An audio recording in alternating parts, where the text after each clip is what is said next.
Stop. Before you skip this, I want you to think about the last time you did something hard, physically hard, and came out the other side. Remember how you felt? That feeling wasn't just physical. That was your mind changing. And today, I'm going to show you exactly how to use that to transform everything. Let me ask you something honest. When's the last time you actually felt in control of your own mind? Not performing control, not pretending, actually feeling like the voice in your head was working for you, not against you. Because for most people watching this right now, the mind is the enemy. It's the thing that wakes you up at 3 a.m. replaying conversations you had 2 years ago. It's the thing that tells you you're not ready, not good enough, not there yet. It's the thing that makes you scroll for 45 minutes instead of starting the thing you've been putting off for 3 weeks. And here's what makes it so exhausting. You know what you should be doing. You know. But knowing and doing feel like two completely different worlds. And there's this massive invisible wall between them. And you've tried climbing it. You've tried walking around it. And every single time you end up back at the same place. Stuck, frustrated, quietly falling behind. And the hardest part, you can't even explain it to anyone because from the outside, your life looks fine. It looks okay. But on the inside, there's this low-grade hum of anxiety that never fully goes away. This sense that you're running out of time, running out of patience with yourself, running out of the motivation you used to have. Does that sound familiar? If it does, stay with me because what I'm about to share with you isn't another productivity hack. It isn't wake up at 5 a.m. advice or a morning routine checklist. This is science. This is biology. And when you understand this, really understand it, the game changes permanently. Here's the truth nobody tells you. Your brain is not designed for greatness. It's designed for survival. Let that sink in.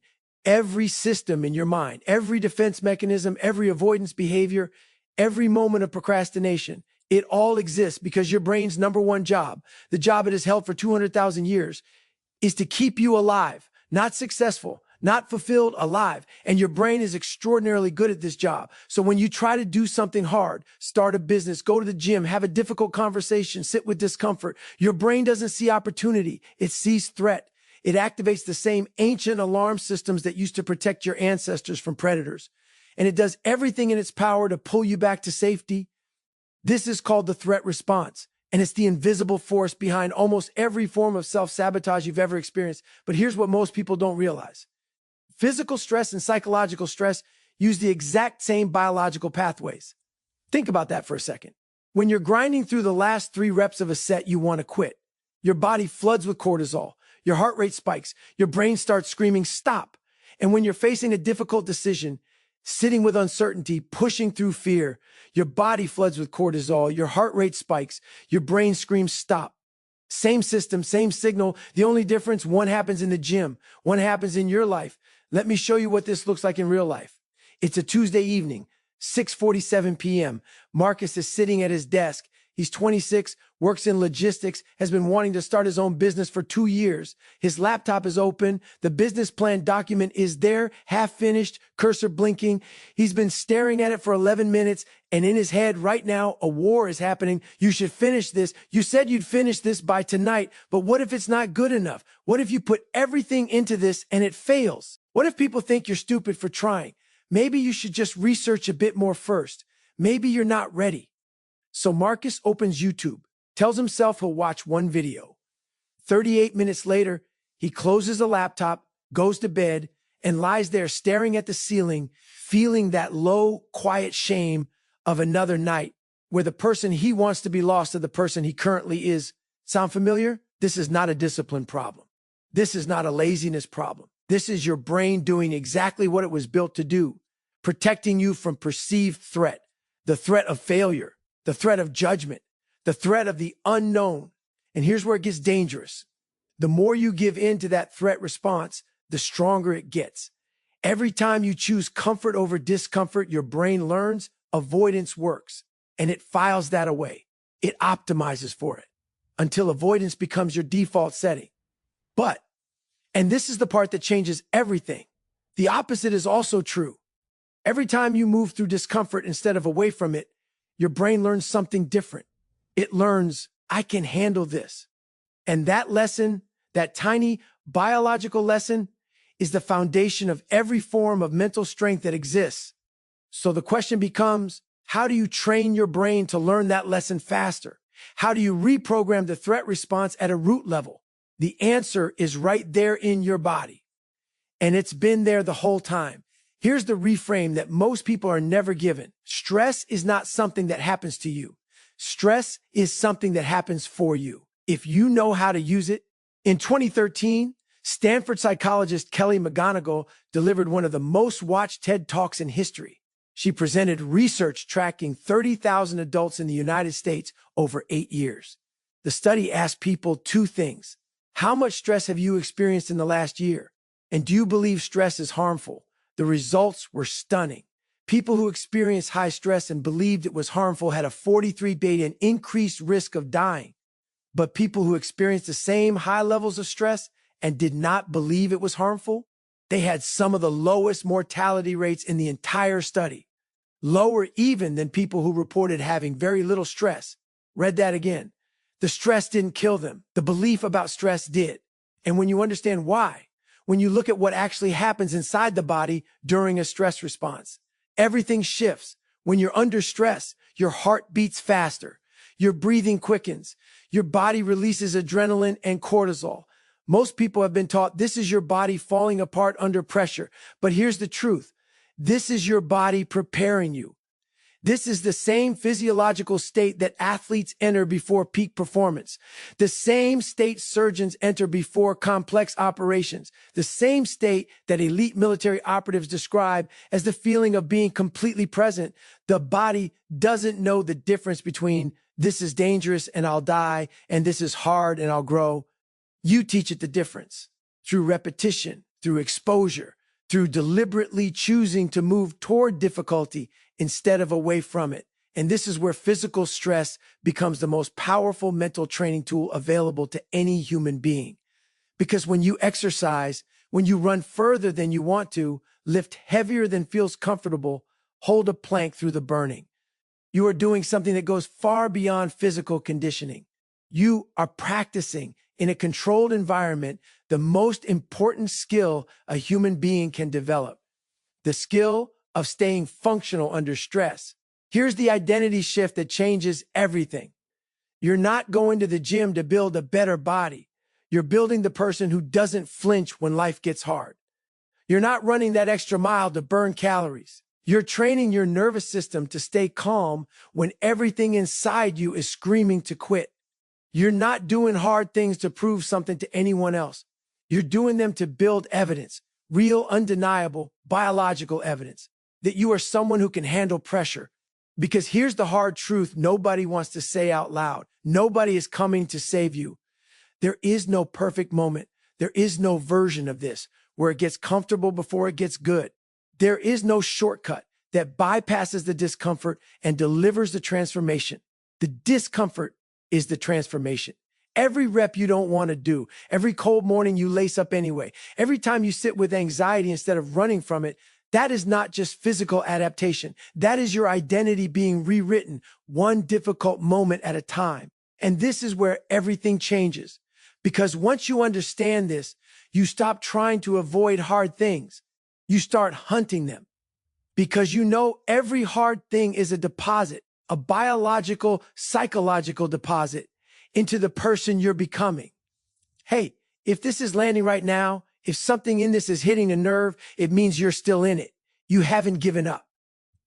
And that matters more than you know. Do me a favor, hit like right now, not for the algorithm, because it tells me this content is reaching people who actually need it. If you know someone who's been grinding through a dark season, send this to them. They might need to hear this today. Okay, now we get practical, because everything I've shared so far means nothing if you don't know how to apply it. So let me give you 5 specific science-backed tools that you can start using today. Tools that use physical stress to systematically rebuild your mental architecture. Here's the core concept. Your capacity for mental discomfort is directly proportional to your practiced exposure to physical discomfort, which means you can literally expand your psychological resilience by regularly and deliberately pushing past your physical comfort zone. Here's how you apply it. 3 times a week, do something physically hard that you don't want to do and stay in it past the first urge to quit. not past your limit, past your first quitting impulse. That moment when your brain fires the first stop signal, that's the threshold. And your job is simply to not obey it immediately. You hold 5 more seconds, 10 more, 1 more rep, another 30 meters. What you're doing in that window between the urge to quit and the decision to continue is strengthening what neuroscientists call inhibitory control, the brain's ability to override impulse. And here's the remarkable thing. This skill transfers directly to every area of your life. The person who holds the plank through the burn for 10 extra seconds is also the person who doesn't send the impulsive angry text, doesn't quit the project when it gets frustrating, doesn't reach for the phone when the anxiety peaks. Same skill, different arena. Do you see what athletes do that most people miss? They don't go from couch to marathon. They don't pick up the heaviest barbell on day one. They use progressive overload, a systematic, incremental increase in stress that forces adaptation without breaking the system. And your mind needs the exact same thing. Here's the real-life example. Priya is 29. She struggles with anxiety around confrontation. Any difficult conversation with her boss, her partner, even a friend, triggers a full threat response. Heart racing, mind blanking, voice shaking. She doesn't start by having the hardest conversation of her life. She starts with a micro exposure. She disagrees with a barista's recommendation. She politely sends back food that isn't right. She voices a preference in a group setting, small, controlled, progressively harder. Each one is a rep. Each one is cortisol that she processes successfully. Each one tells her nervous system, I activated, I handled it, I returned to calm.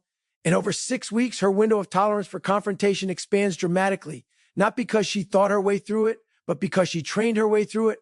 Apply this to your life. What's the smallest controlled version of the thing that scares you? Start there. Do it repeatedly. Increase the load incrementally. Watch your capacity grow. This one is immediate. You can use this in real time. Before a presentation, during an argument, when anxiety hits, your body enters sympathetic dominance. Your heart rate spikes, your breathing goes shallow, and your prefrontal cortex, the part of your brain responsible for rational thought and good decision-making, partially goes offline. Stanford neuroscientist Andrew Huberman's research highlights one of the fastest ways to reverse this, the physiological sigh. A double inhale through the nose, short, sharp, followed by one long extended exhale through the mouth. This activates the parasympathetic nervous system in under 30 seconds. It manually overrides the threat response. It brings your prefrontal cortex back online. Practice this during hard physical training. When you're at the wall, breathing ragged, body screaming, use the double exhale to stay controlled. Train your nervous system to self-regulate under load. And then when life puts you under load, the same mechanism fires automatically. You've trained for this here. A truth, your brain operates from identity, not goals, not intentions.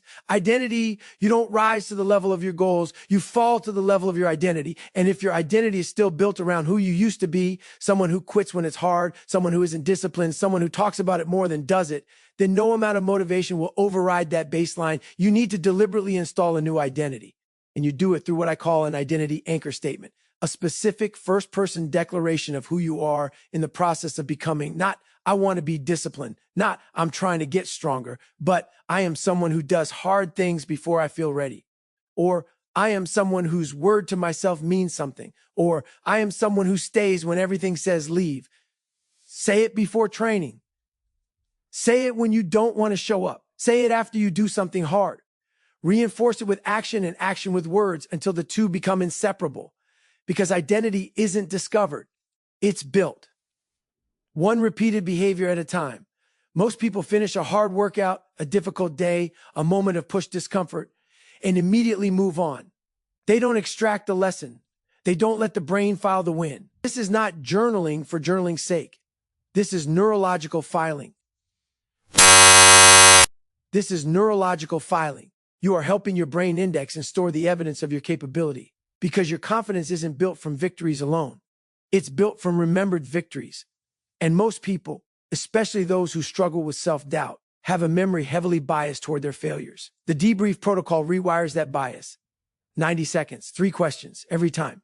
Okay, I want you to do something with me right now. I want you to imagine 2 versions of the same person, same life, same circumstances, same starting point.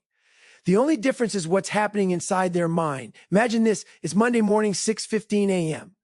The alarm goes off, version 1, before. He silences it, tells himself he'll get up in 5 minutes. 20 minutes later, he's still in bed, now scrolling. He misses his planned workout, gets to work feeling already behind, already slightly ashamed. The day feels reactive, responding to everyone else's urgency while his own goals sit untouched. By evening, the familiar heaviness is back. He tells himself tomorrow will be different. It isn't version 2. After, same alarm, same 6:15 a.m. His brain fires the same urge. Stay, it's warm, 5 more minutes. But he's trained for this moment. He recognizes the threat response. He doesn't negotiate with it. He puts his feet on the floor within 3 seconds of the alarm, a technique called the 5-second behavioral launch, where thinking is replaced with immediate physical movement. He trains, it's hard, his body protests, he uses the double exhale to regulate, he pushes past the first quit signal, not heroically, just deliberately, he finishes, he doesn't feel like a different person, but he has acted like one, and he debriefs, I wanted to stay in bed, I got up, that's who I am now. Do you see what's happening here? The circumstances didn't change, the difficulty didn't disappear, but the relationship with difficulty changed completely. Now imagine this, 6 months later, a massive setback hits. His business partner backs out. The project he spent 4 months building falls apart in 48 hours. Version 1, before, spiral, catastrophizing, withdrawal, 2 weeks of paralysis disguised as planning. Version 2, after, cortisol spike, real, valid, painful. He notices it, uses the physiological sigh, stays in the discomfort without running from it, not because he's not hurting, he is, but because he's been here before. Not in this exact situation, but in the wall of a hard run. In the last rep he didn't want to do. In every moment he stayed when everything said leave. He knows this feeling. He knows how it ends. He's trained for this. Here's what nobody tells you about mental strength. It doesn't show up the first time you need it. It shows up because you built it before you needed it. Every morning you showed up when you didn't feel like it. That was training. Every time you held the discomfort instead of escaping it, that was training. Every moment you chose the harder right thing over the easier wrong thing, training. Mental strength isn't a trait, it's a practice, and here's the real-world truth of what that practice looks like over time. You stop white-knuckling through hard moments and start expecting to handle them. The anxiety doesn't disappear, but your relationship with it changes. You stop seeing it as a signal to retreat and start seeing it as a signal that something important is happening, something worth being present for. The overwhelm doesn't go away, but you stop drowning in it because you've built the capacity to hold more, and the voice in your head, the one that used to say, you can't, you're not ready, what's the point? It gets quieter. Not because you fought it into submission, but because you've outgrown its logic. You have evidence now, real, lived, physical evidence that it's wrong about you, and evidence beats doubt. Every single time, I want to take you somewhere for a moment, not to some distant future that feels impossible, not to a highlight reel version of success that makes you feel further behind. I want to take you somewhere real. 18 months from now, you're not unrecognizable. You're not suddenly fearless. You're not a different person, but you are different inside. There's a stillness in you that wasn't there before. Not the stillness of someone who has stopped caring, but the stillness of someone who has been through the fire enough times to know it doesn't consume them. You still get nervous before hard things, but the nervousness doesn't stop you anymore. You've learned to act inside it, to move while the ground is shaking. You still have days where everything feels heavy, but the heavy days don't spiral into heavy weeks the way they used to, because you have a protocol, you have a practice, you have a body that has been trained to metabolize stress instead of accumulate it. You trust yourself in a way you haven't before, not because you've never failed. You have, and you will again. But because you know something now that you didn't know before. Failure is not the end of the story. It's data, it's load, it's another moment that your system processes and adapts to, and you built a system that adapts. Think about what that means in your relationships. The person who has learned to sit with physical discomfort without flinching has also learned to sit with emotional discomfort without shutting down. The conversations you used to avoid, you have them now, not perfectly, but you have them. Because you've trained the tolerance, you've expanded the window. Think about what it means in your work. The person who has practiced staying past the first quit signal has also stopped abandoning projects when the initial excitement wears off and the real grinding, unglamorous middle begins. You stay because staying is a muscle you've built. Think about what it means in your mind. The overthinking doesn't own you anymore. The comparison doesn't hollow you out the way it used to because you're too busy becoming to spend that much time measuring yourself against someone else's highlight reel. You've stopped waiting for conditions to be perfect. You've stopped waiting to feel ready. You've stopped waiting. And here's the thing about this version of you. They didn't appear suddenly. They didn't arrive after one transformational moment or one viral video or one perfect morning routine. They were built slowly, quietly, one hard, unsexy, unwitnessed moment at a time. The morning nobody saw you get up, the rep nobody applauded, the decision nobody validated, the moment you stayed when every part of you wanted to go. That's where this version of you was born. Not in the highlight, in the habit, not in the victory, in the daily choosing, and you are capable of that choosing.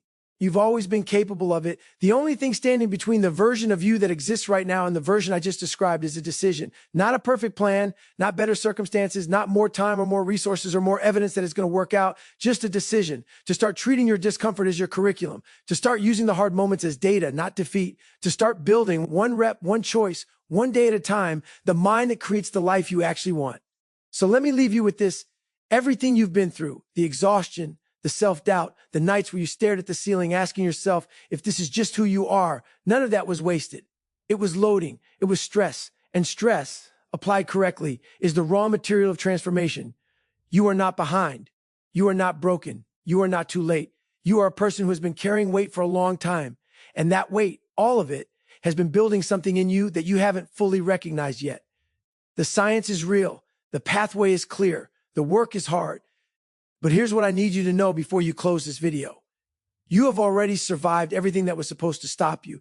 Every hard thing you faced, you're still here, still watching, still fighting, still looking for the way through. That's not weakness.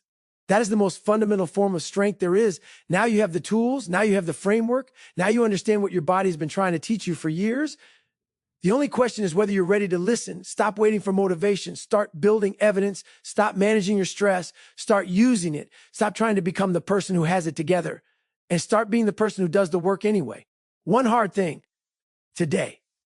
That's all it takes to begin, because every empire of mental strength ever built started the same way, with one person in one moment choosing to stay when everything said go. Be that person. Your mindset is your most powerful weapon. Now go use it. If this video changed something for you today, hit like. It takes 1 second and it means everything. Subscribe to Unbreakable Mindset, because we drop content like this every week, built specifically for people who are serious about becoming who they're capable of being. And the next video, watch it. It builds directly on what we covered today. And what you learn there will make everything here twice as powerful. I'll see you in the next one.